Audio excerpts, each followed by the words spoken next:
শবে বরাত নামে কোনো শব্দ কোরআন হাদিসের কোনো জায়গায় নাই। কারণ শবে বরাত সেটা ফার্সি শব্দ, জোরে বলুন সুবহান। আর কোরআন যেটা সেটা আরবি, তো আরবির সাথে ফার্সি মিল থাকতে পারে ভাই?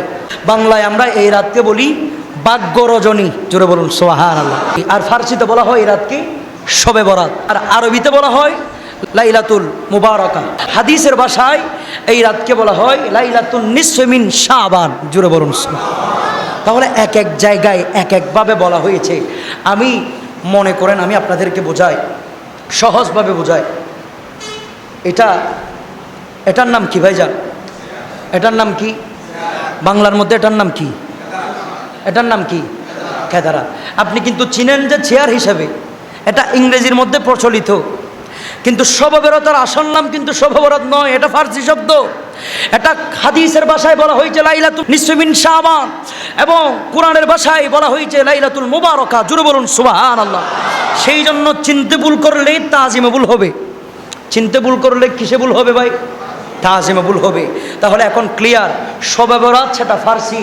আমরা চেয়ারকে যেভাবে চেয়ার হিসাবে ইংরেজিতে জানি, বাংলা কেদারা অনেকে জানেও না।